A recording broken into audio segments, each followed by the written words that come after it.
Ambassador pressed her three-fingered hand against the cold metal wall of her ship. Through the viewing window, she stared at empty space. Just 3 days ago, there had been a whole star system here. Now there was nothing. The space where Earth's sun used to shine was completely dark. No planets, no asteroids, no light. It was like someone had taken a giant eraser and wiped away everything that belonged to the humans. Had been an ambassador for over 200 years. She had seen wars, peace treaties, and the rise and fall of entire civilizations. But she had never seen anything like this. A whole star system does not just disappear. Her communication officer, a young named approached with a worried expression. Ambassador, we have finished scanning the entire area. There are no energy signatures, no debris, no gravitational traces. It is as if the Sol system never existed. Nodded slowly. She had expected this answer, but hearing it still made her stomach twist. What about the humans on other worlds, the colonies they built?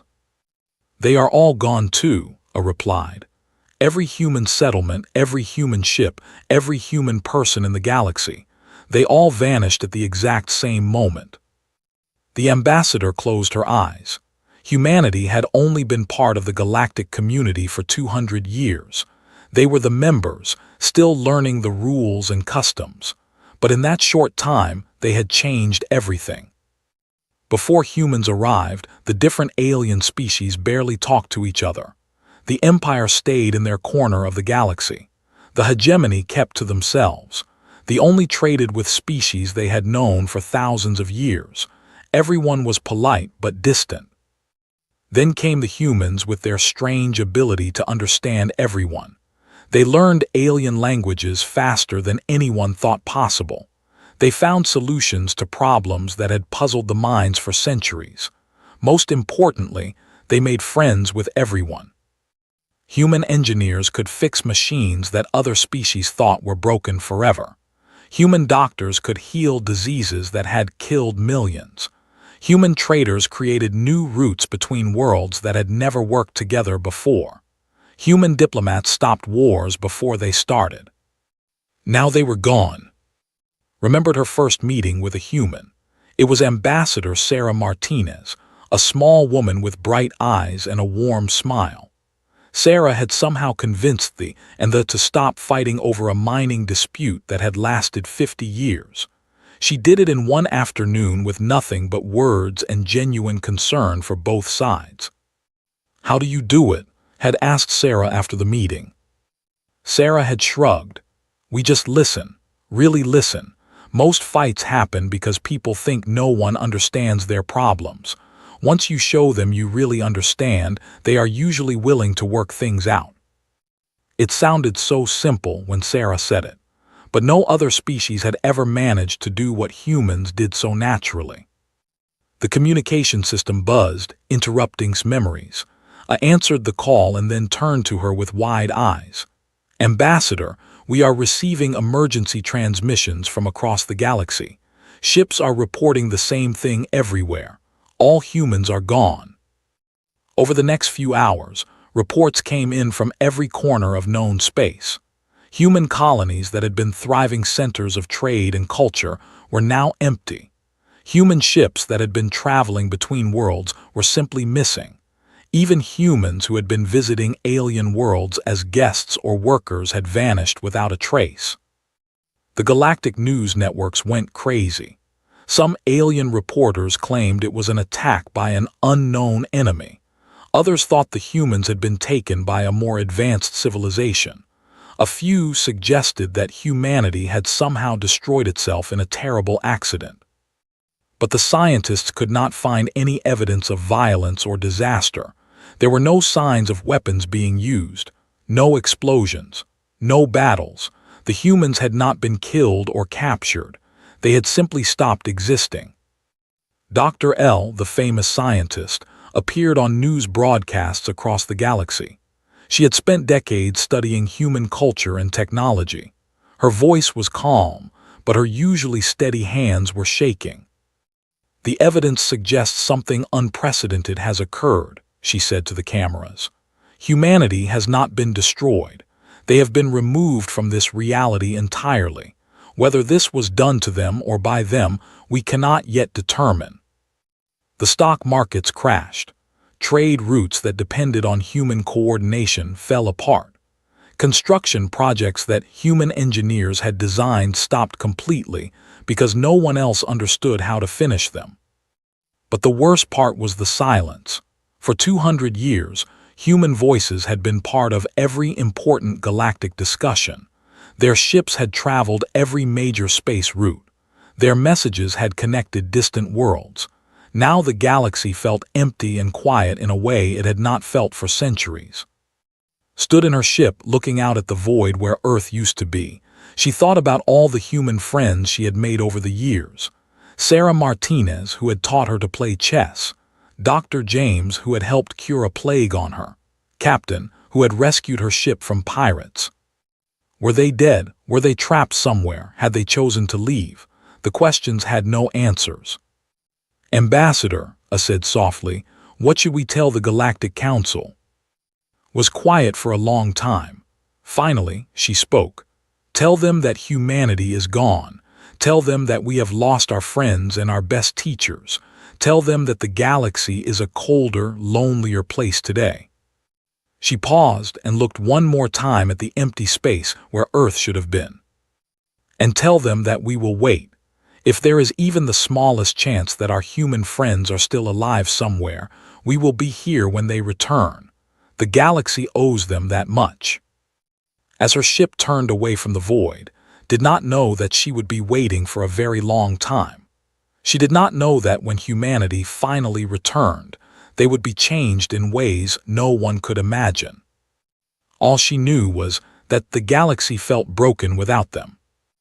Dr. L floated in her research pod, surrounded by human artifacts that glowed softly in the dim light. 800 years had passed since humanity disappeared, and she had spent her entire 400-year life studying what they left behind.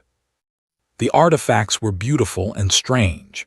A human music player that could somehow make any alien species feel emotions they had never experienced before.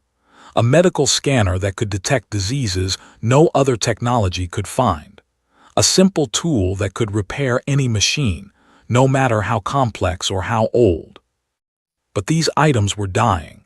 Without humans to maintain them, they broke down one by one. Dr. L had learned to fix some of the simpler ones, but the more advanced human technology remained a mystery. It was as if each device had been designed with a special understanding that only humans possessed. Her assistant, a young named entered the research pod carrying a data tablet. "Doctor, we have received another request from the Empire. They want us to help them understand the human trade algorithms." Dr. L sighed. For 8 centuries, different species had been trying to replace what humanity had built. The results were always disappointing. "Tell them what I have told everyone else. Human systems were not just technology. They were expressions of how humans thought. Without understanding the human mind, we cannot truly use what they created." The galaxy had changed dramatically since humanity disappeared, not for the better. The Empire had become aggressive and cruel. Before humans arrived, they had been known for their military strength but also their honor. Human diplomats had helped them find peaceful ways to solve problems. Without that influence, they had gone back to solving everything with force. In the past 300 years, they had conquered 12 star systems. They enslaved alien populations and stole resources without any care for the suffering they caused. The worst part was that other species could not stop them. The military strategies that had worked against the old, honorable did not work against this new, brutal empire. The hegemony had gone in the opposite direction. Before humanity disappeared, they had been slowly opening up to the galaxy. Human traders and diplomats had convinced them that cooperation was better than isolation. But without humans to bridge the gap between culture and the rest of the galaxy, they had retreated back into their own space. Now they refused to trade with anyone. They did not answer diplomatic messages. They had become ghosts, present in the galaxy but not part of it. Several attempts to contact them had ended in failure. Some species worried that they were building secret weapons in their isolation. The Federation, once the heart of galactic government, struggled to keep order. Before humans came, there had been good administrators but poor leaders. Humans had provided the vision and inspiration that made other species want to work together. Without that human spark, the Federation had become a bureaucracy that moved slowly and accomplished little. Dr. L remembered stories from her grandmother about the early days after humanity disappeared. Wars had broken out between species that humans had kept at peace. Trade networks had collapsed without human coordination. Scientific progress had slowed to almost nothing without human innovation. The galaxy had tried to continue without humanity. They had tried to learn from human examples and follow human methods. But it was like trying to paint a masterpiece by copying the brushstrokes without understanding the artist's vision. "Doctor," I said, interrupting her thoughts, "the memorial service is beginning." Dr. L gathered her research materials and prepared to leave the pod. Today marked the 800th anniversary of humanity's disappearance. Every year, representatives from across the galaxy gathered in the empty space where Earth used to be. They came to remember what they had lost and to hope for what might return. The memorial site was magnificent and sad at the same time. A massive crystal structure floated in the void, built from materials donated by every species in the galaxy. Inside the crystal, holographic displays showed images of humans and their achievements, videos of human children laughing, recordings of human music, pictures of human cities on dozens of different worlds. Ships from hundreds of different species surrounded the memorial. Warships floated next to research vessels. Ships had even emerged from their isolation to attend the ceremony, though they maintained their distance from everyone else. Admiral and of the Federation began the ceremony with the traditional words, "We gather here to remember our friends who vanished from this place 800 years ago. We remember their gifts to the galaxy. We remember their kindness, their wisdom, and their hope." One by one, representatives from different species came forward to share memories and stories. An elderly general spoke about a human engineer who had saved his ship and crew from a reactor explosion. A trade minister, appearing by hologram, remembered a human diplomat who had helped negotiate the first trade agreement between the and the outside galaxy. Dr. L was invited to speak as the galaxy's leading expert on human culture. She floated to the center of the gathering, looking out at the assembled ships. 800 years ago, she began, humanity disappeared from the galaxy. We have spent these centuries trying to understand why and how, but perhaps the more important question is what we learned from having them here at all. She gestured to the crystal memorial behind her. Humans were not the strongest species. They were not the or the most advanced, but they had something that we are still trying to understand. They had the ability to make everyone around them better than they were before. The ships listened in silence. Dr. L continued. Before humans came, we were dozens of separate species living in the same galaxy. After humans arrived, we became something more. We became neighbors, friends, partners. For 200 years, we were part of something greater than any of us could build alone. Her voice grew sad. In the 800 years since they left, we have been trying to return to that golden age. We have failed. Not because we are not intelligent or capable, but because we are missing the essential ingredient that made it all work. "What ingredient is that?" asked a voice from one of the ships. Dr. L smiled sadly. "Hope. Humans believed that any problem could be solved if good people worked together. They believed that every species had something valuable to contribute. They believed that the galaxy could be a better place for everyone." She paused, looking out at the void where Earth once shone.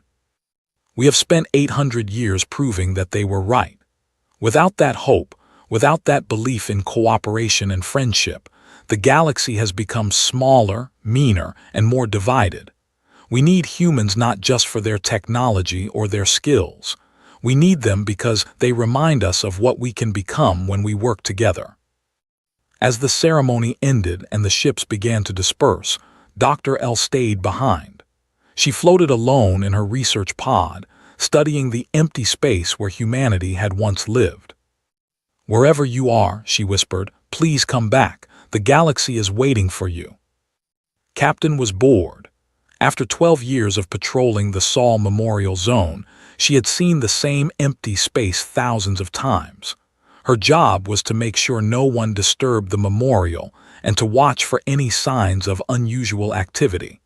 In 1,000 years, there had been no unusual activity.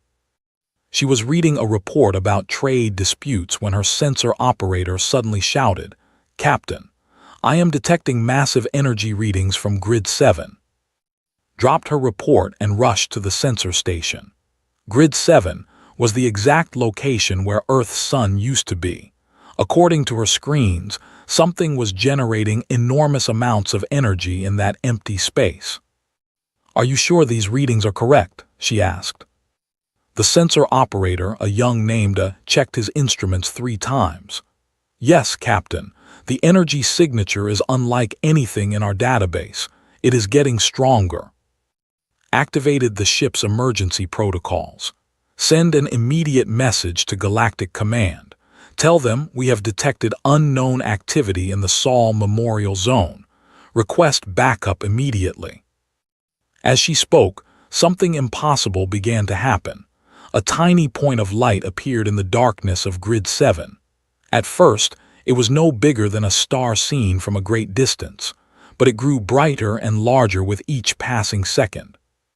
"Captain," said, his voice shaking, "I am reading the formation of a stellar object.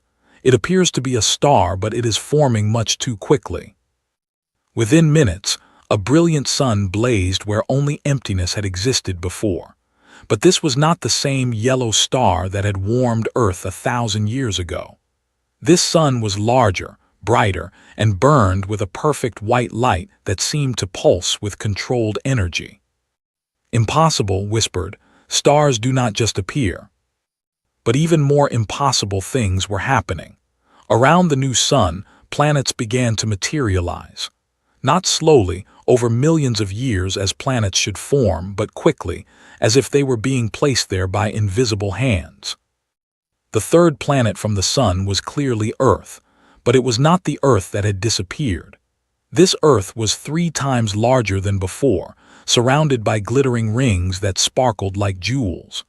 The rings were not made of rock and ice like natural planetary rings. They appeared to be artificial structures, possibly space stations or habitats. "Captain," said, his voice barely above a whisper, "I am detecting massive artificial structures throughout the system. The 4th planet appears to have been completely transformed. It shows signs of atmosphere, oceans, and vegetation." Looked at the data streaming across her screens. Mars, the dead red planet she had studied in history classes, was now blue and green. Clouds swirled in its atmosphere. Cities glowed on its night side. But the most amazing sight was what surrounded the sun itself. Enormous panels, each one larger than most space stations, formed a partial shell around the star. They appeared to be collecting the sun's energy on a scale that no known technology could achieve. "Captain," said urgently, "I am detecting a ship approaching our position. It is moving very fast." On the main viewing screen, a vessel appeared that was unlike anything had ever seen. It was elegant and powerful, shaped like a flowing wave frozen in metal. Its surface seemed to shift and change as she watched, as if the ship was alive. "Incoming transmission," announced the communication officer. "Put it through," ordered. A woman's voice filled the bridge. She spoke in perfect with an accent that was unmistakably human. "Vessel, this is Earth Defense Coordinator Sarah.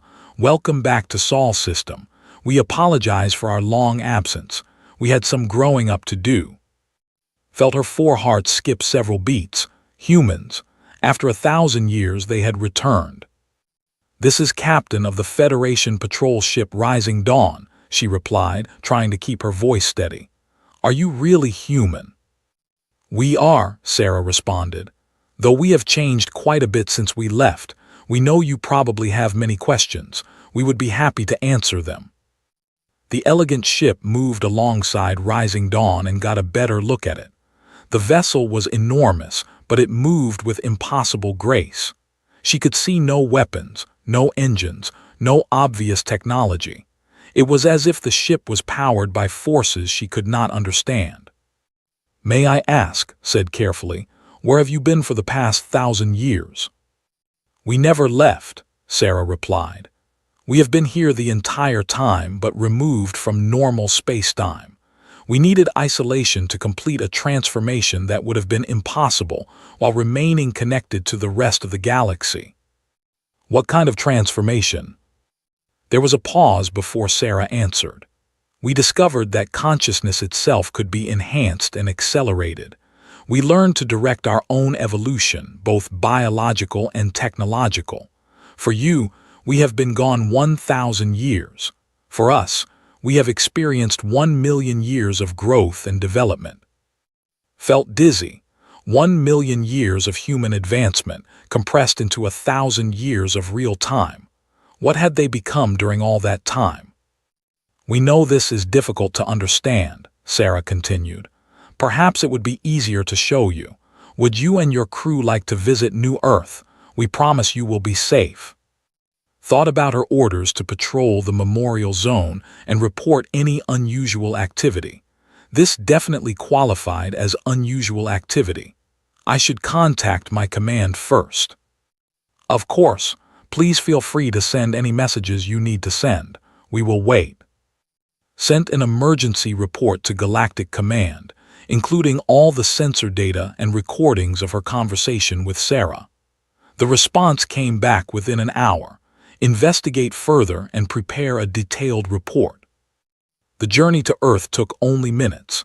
The human ship somehow created a field that allowed Rising Dawn to travel faster than should have been possible.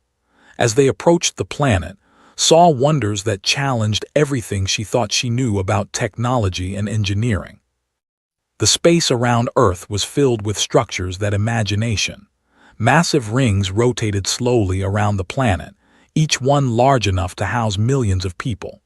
Space elevators rose from the surface like silver threads connecting Earth to the stars. Ships of incredible beauty moved between the structures like schools of fish swimming through an ocean of light. Earth itself was breathtaking. The continents she recognized from old maps, but they were covered with cities that seemed to grow naturally from the landscape. Forests and buildings blended together in impossible harmony. The ocean sparkled with what appeared to be underwater cities. "How many people live here now?" asked. "Approximately 50 billion humans live in the Sol system," Sarah replied. "But we are not the same species that left 1,000 years ago. We have enhanced our minds, extended our lives, and learned to live in harmony with technology and nature." As they entered Earth's atmosphere, saw people moving through the cities below. They looked human, but they moved with impossible grace and purpose. Some appeared to be flying without any visible technology. Others seemed to be communicating directly with the living buildings around them. "We know this is overwhelming," Sarah said gently. "We remember what it was like to be limited by the boundaries of baseline consciousness. But we want you to know that despite all our changes, we are still human. We still care about friendship, cooperation, and the of others." Ship landed on a platform that seemed to grow from the ground to meet them. As she prepared to step outside, she wondered what she would tell Galactic Command about this impossible day. Humanity had returned, but they had become something beyond imagination. The question now was, what did they want? The emergency session of the Galactic Senate was the largest gathering in over 500 years. Representatives from every known species had traveled to Station Prime, the massive space station near the Sol system. Everyone wanted to hear what humanity had to say after their 1,000-year absence. Dr. L sat in the observer section, her hands shaking with excitement and nervousness. She had spent her entire 400-year life studying human culture. Now she would finally meet a real human again. The great hall fell silent as the human delegation entered. There were only 3 of them, but their presence filled the enormous room. They moved with a fluid grace that seemed natural yet impossible. Their leader was a woman who appeared to be about 30 years old, but her eyes held depths that spoke of vast experience. "Honored representatives," the woman began, her voice carrying perfectly to every corner of the hall without any technology to amplify it. "My name is Doctor. I serve as Earth's ambassador to the galactic community. We are grateful for this opportunity to speak with you again." Ambassador, now over 1,000 years old and the senior member of the Senate, spoke first. "Doctor, we have waited a very long time for this moment. Can you please explain where humanity has been for the past 1,000 years?"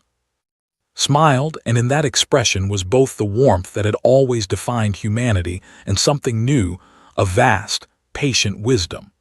"We have been right here, in this system, the entire time. But we removed ourselves from normal spacetime to undergo a transformation that would have been impossible while remaining connected to the galaxy." A holographic display appeared behind, showing images of Earth in its final days before the disappearance. The planet was covered with massive construction projects and strange technologies. Humans were working together on something enormous and complex. "1,000 years ago," continued, "humanity faced a choice. We could continue growing slowly, learning piece by piece, forever trying to catch up to species that had thousands of years of head start, or we could take a different path." The images changed to show human scientists working with devices that seemed to bend space and time around them. "We discovered that consciousness itself could be enhanced and accelerated. We learned that evolution, both biological and technological, could be directed and guided instead of left to chance." Senator L of the Empire interrupted.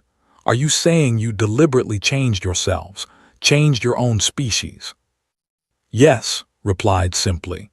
"But the process required 3 things: complete isolation from outside interference, technology that could compress time, and most importantly, a collective decision by all of humanity to take this journey together." The hall erupted in whispers and gasps. Dr. L felt her heart racing. Time compression technology was theoretical among most species, considered impossible by others. Waited for the noise to die down before continuing. "We spent 50 years preparing. Every human in the galaxy came home to Earth. We built the technology needed to isolate our entire solar system in a pocket of accelerated time. Then we began the transformation." The holographic display showed the Sol system disappearing from normal space, replaced by a bubble of distorted reality. "For you, we have been gone 1,000 years. For us, we experienced 1,000,000 years of directed evolution and growth." Another senator stood up, a member of the delegation. "What exactly did you become during this time?" His expression grew thoughtful. "We became what we always had the potential to be. We enhanced our minds, allowing us to think faster and more clearly than ever before. We extended our lives, giving us time to truly understand ourselves and our universe. We learned to work directly with matter and energy, building things that seemed impossible before." She gestured, and a small flower appeared in her hand, growing from nothing. The flower was beautiful and clearly alive, but it sparkled with tiny lights like stars. "But most importantly, we learned to remain human while becoming more than human." "What does that mean?" asked Dr. L, unable to contain her curiosity. Turned to look at her directly, and Dr. L felt a moment of connection, as if could see into her thoughts. "It means we kept everything that made us human in the first place. Our curiosity, our empathy, our desire to help others, our love of learning and building and creating. We just became much better at it." The flower in his hand grew into a small tree, its roots wrapping gently around her fingers. We discovered that intelligence without wisdom is dangerous. Power without compassion is destructive. So we spent our million years learning not just how to do incredible things, but why we should do them and when we should not. Senator L leaned forward aggressively. And what do you want from us now? Do you plan to rule the galaxy with your new powers? Looked genuinely surprised by the question. Rule? No, Senator L. We want to do what humans have always wanted to do. We want to help. We want to build. We want to learn and teach and explore together with our friends. She made a gentle gesture, and the tree in her hand dissolved back into light. We know that the galaxy has struggled during our absence. We know about the wars, the isolation, the technological stagnation. We understand that our departure caused problems we never intended. Another hologram appeared, showing recent images from across the galaxy. War zones, abandoned cities, failed projects. We take responsibility for the difficulties our absence caused. When we left, we did not fully understand how connected everything had become. Ambassador spoke again, her voice heavy with emotion. Do you know what the galaxy has been like without you? Do you know how much we have missed your presence? His expression grew sad. We know. We have been watching from our isolation, unable to help but aware of what was happening. It broke our hearts to see the galaxy struggle. It reminded us why we needed to become stronger, smarter, better equipped to help. She walked to the center of the hall, and somehow her presence made everyone feel calmer and more hopeful. We spent a million years learning to build ships that could cross galaxies in moments, space stations that could house billions, technologies that could reshape reality itself. But the most important thing we learned was how to use that power responsibly. Dr. L stood up, her voice trembling. Are you still the same humans we remember? The ones who made friends with everyone, who solved problems others thought were impossible, who believed the galaxy could be a better place. Smiled again, and this time the smile filled the entire hall with warmth. Dr. L, we are exactly the same humans you remember. We just have better tools now. She paused, looking around the hall at all the assembled representatives. We disappeared because we realized we were not yet worthy of the trust and friendship you had given us. We were too limited, too fragile, too likely to make mistakes that could hurt the people we cared about. The images behind her changed to show the new Earth, with its magnificent cities and impossible technologies, but also children playing, people laughing, art and music and beauty. We returned because we are now ready to be the friends and partners you deserved all along. We have the power to help solve any problem, the wisdom to know when to act and when to wait, and the love to never stop caring about the welfare of others. Senator L stood again, but this time his voice was different, less aggressive, more curious. What happens now? Looked at each representative in turn, her enhanced senses somehow making personal contact with every being in the hall. Now we get to work. There are wars to end, technologies to share, worlds to heal, and new discoveries to make together. The galaxy has been broken for 1,000 years. It is time to fix it. She smiled one more time, and this time we have the tools to do it right. The hall was silent for a long moment. Then, slowly, Ambassador began to applaud. One by one, every representative in the hall joined her, until the sound filled the space with hope and possibility. Humanity had returned, and they had kept their promise. They had become worthy of the universe. 6 months after humanity's return, Dr. L stood on the observation deck of New Earth Station, watching something she had never thought possible. Below her, representatives from the Empire and the hegemony were working side by side, building a new type of space habitat that would benefit both species. Just 1 week earlier, these two civilizations had been bitter enemies. They had fought for over 200 years, ever since humanity disappeared. The war had cost millions of lives and destroyed dozens of worlds. Most observers thought the conflict would never end. Then the humans offered to help. had met with leaders from both sides in a simple conference room on Earth. She had listened to their complaints and demands for 3 hours without saying a word. When they finally finished yelling at each other, she had quietly asked a single question. What do you actually want? They wanted the mineral wealth of the disputed system to fuel their expanding civilization. They wanted to protect their sacred meditation worlds from invasion and exploitation. For 2 centuries, both sides had assumed these goals were impossible to achieve at the same time. Had smiled and said, "What if we could give you both exactly what you want?" Within days, human engineers had arrived with technology that could transform dead asteroids into mineral-rich worlds. The new process created more resources than they had ever dreamed of, while leaving the sacred planets completely untouched. The war ended not because one side won, but because the humans had made the conflict pointless. Dr. L watched as workers and technicians learned to use the new asteroid conversion technology together. They were laughing and sharing stories, their ancient hatred forgotten in the excitement of creating something wonderful. "It is beautiful, is it not?" a familiar voice said behind her. Dr. L turned to see approaching with 2 cups of tea. The human ambassador looked exactly as she had 6 months ago, but her presence felt more comfortable now. Less overwhelming, more like talking to an old friend. "It is amazing," Dr. L replied, accepting the tea gratefully. "How did you know that solution would work?" Sat down beside her, looking out at the construction project below. "We spent 1,000,000 years learning that most conflicts are not really about what people say they are fighting about. Usually, they are fighting because they think there is not enough of something to go around. Love, respect, resources, security." She sipped her tea thoughtfully. Once you have technology that can create abundance instead of scarcity, most fighting becomes unnecessary. People fight over water when there is not enough water. They do not fight over air because there is plenty of air for everyone. Dr. L nodded, remembering her studies of pre-space human history.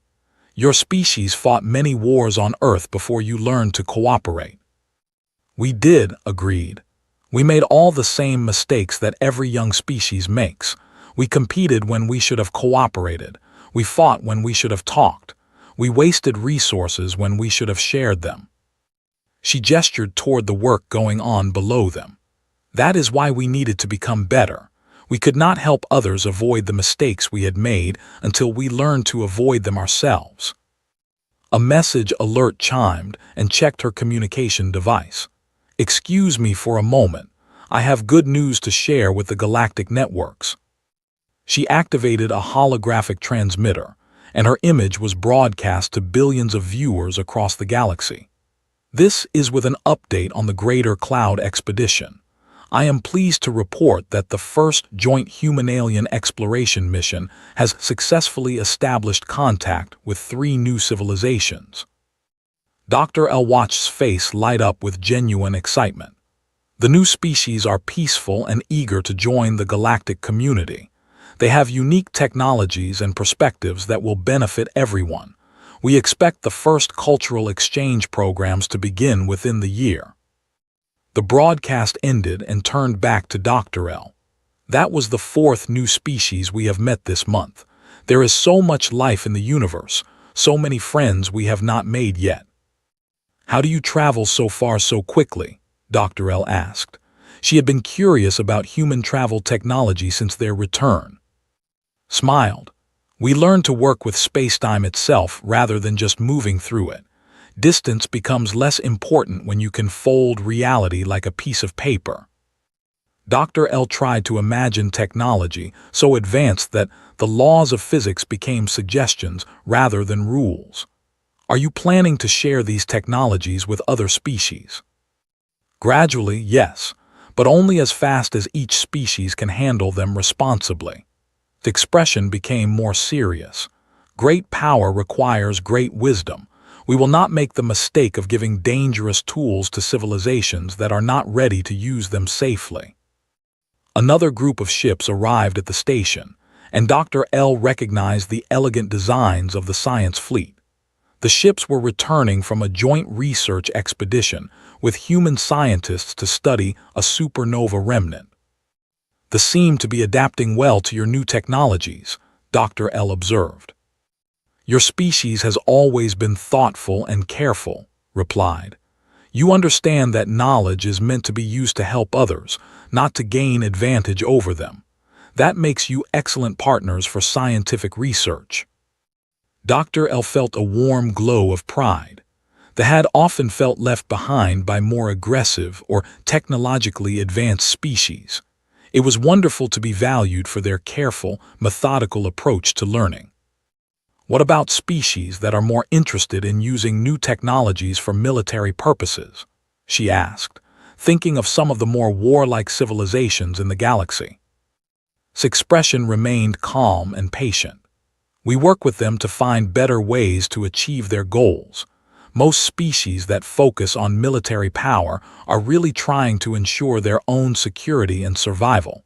Once they feel truly safe, they usually become much more interested in cooperation and exploration." A chime indicated that another news bulletin was ready for broadcast. Activated the transmitter again. "This is with an update on the Galactic Infrastructure Project. I am happy to report that the new network connecting the Outer Rim colonies is now complete. Travel time between the most distant colonies has been reduced from months to minutes." She paused, clearly pleased with the news. "This means that isolated colonies will now have immediate access to medical care, trade opportunities, and cultural exchange with the rest of the galaxy.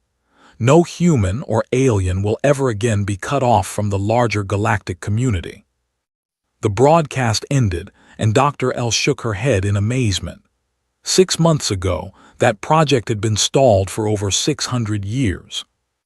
"It was stalled because the engineering challenges seemed impossible," explained. "We have better tools now, but more importantly, we have learned that impossible is just another word for not yet discovered." As the day progressed, Dr. L watched ships arrive from across the galaxy.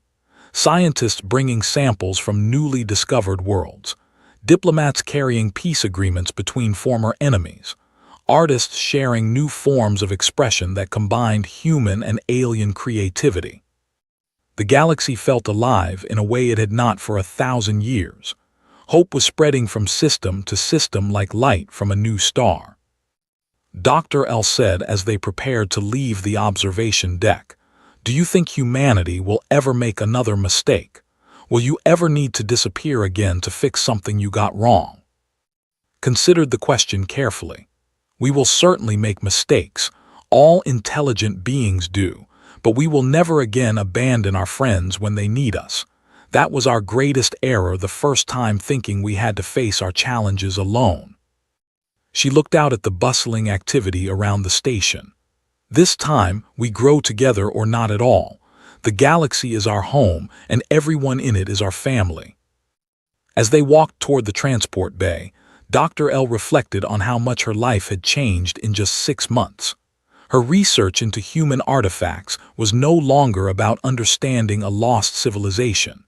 Now she was documenting the daily miracles of a humanity that had kept its promise to return stronger, wiser, and more capable of helping than ever before. The galaxy had waited 1,000 years for humanity to come home. Now that they had returned, Dr. L was eager to see what wonders the next 1,000 years would bring. Behind them, through the great windows of the station, the sun of Earth shone brighter than it ever had before. And around it, the lights of human and alien ships danced together like stars celebrating the dawn of a new age. The